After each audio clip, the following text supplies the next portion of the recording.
இம்புட்டு நாளா மூளை குழம்பி போய் உங்கள மாதிரி மூதேவர்களுக்கு எல்லாம் பறிஞ்சு பேசிருக்கேன் பாரு. நான் பைத்தியம் தான். ஆனா இன்னைக்கு பூரா விஷத்தையும் கக்கி புட்டிக்கல.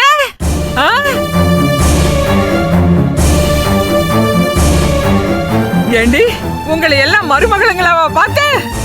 மகளுங்க மாதிரி இல்ல பார்த்தேன். புத்திய காட்டிட்டீங்களடி. என்ன புத்திய காட்டணும்? நாங்க உங்களுக்கு ஏதாவது புரியுதா இல்லையா? அவரை கூட்டிட்டு வந்துட்டு எங்களை ஆரத்தி எடுக்க சொன்னா எப்படி அதெல்லாம் முடியும்? உங்களுக்கு தேவையான ஆங்கிள் இருந்து மட்டும் யோசிச்சு இப்படி ஆத்திரப்படுறீங்களே, எங்களை பத்தி யோசிச்சு பாத்தீங்களா? இங்க பாருங்க, இந்த பொண்ணு இவளுக்கு என்ன நடந்துச்சுன்னு உங்களுக்கு தெரியுமா? அது முழுசா கேட்டு என்னைக்காவது தெரிஞ்சுக்கணும்னு நினைச்சிருக்கீங்களா? பெத்த பொண்ண ரவுடிகளை விட்டு கடத்தி அடைச்சு வச்சு அதனால இவ மனநிலை எவ்வளவு தூரம் பாதிச்சதுன்னு உங்களுக்கு தெரியுமா? ஏன் நேத்து எங்களை மிரட்டினீங்கள? நான் ஒரு தாயா யோசிக்கிறேன்லாம் பேசுனீங்கல்ல. இப்ப வரைக்கும் ஒரு பொம்பளையா வேண்டாம், இந்த பொண்ணுக்கு ஒரு தாயா யோசிச்சிருக்கீங்களா? ஏய், நான் எதுக்குடி யோசிக்கணும்?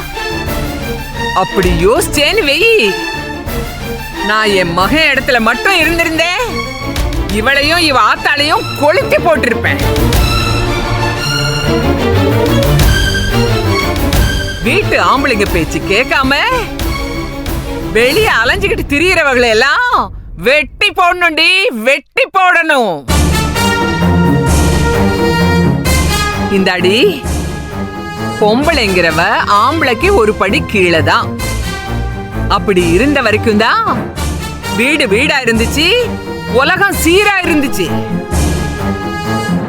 நானும் ஒரு வீட்டுல ஆம்பளைக்கு கட்டுப்பட்டு வாழ்ந்தவதான். என்னடி கேட்டு போயிட்டேனா? உங்களுக்கு சுயம் தெரியல அத்தை, ஆனா நாங்க அப்படி இல்ல. என்னடி சுயம் மயான்னு உனக்கு தான் தெரியும் இல்ல? என்னத்த பண்ணி கிழிச்ச? ஏன் இவளுக்கு தான் என்னத்த பண்ணி கிழிச்சாளுக? 4 பொட்டலத்தை வித்தா இவ பெரிய ஆள் ஆயிட்டாளா? என்ன சாதிச்சு கிழிச்சிங்க? போங்கடி, போங்க எல்லாரும். நீங்க எல்லாம் வந்து சேர்ற வரைக்கும் என் குடும்பம் நிம்மதியா இருந்துச்சு. என் குலம் விருத்தி ஆகணும்னு ஆசைப்பட்டு உங்களை விட்டேன் பாரு. அம்புட்டியும் நாசம் பண்ணிட்டீங்களேடி, நாசம் பண்ணிட்டீங்க.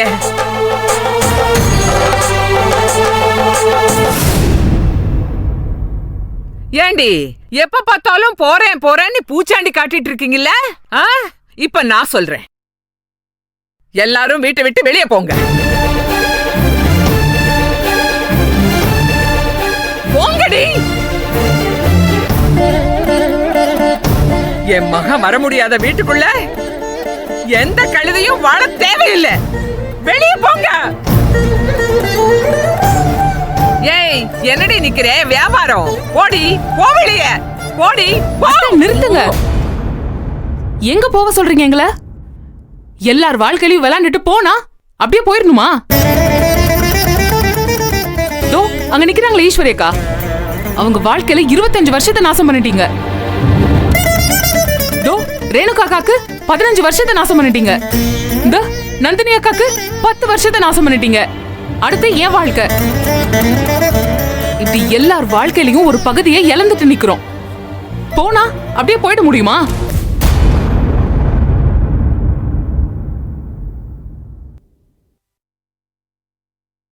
நடந்தது நடந்து போச்சு, நஷ்டப்பட்டதுல விதின்னு நொந்துகிட்டு ஒதுங்கி போறதெல்லாம் உங்க காலம்.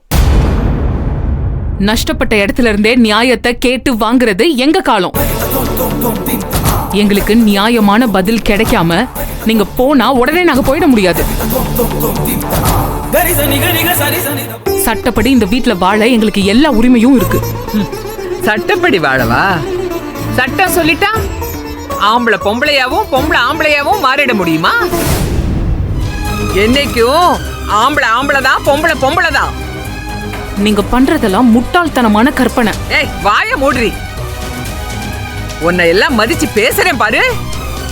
இந்தா, இனி இந்த வீட்டுல உங்க யாருக்கும் எந்த சுதந்திரமும் கிடையாது.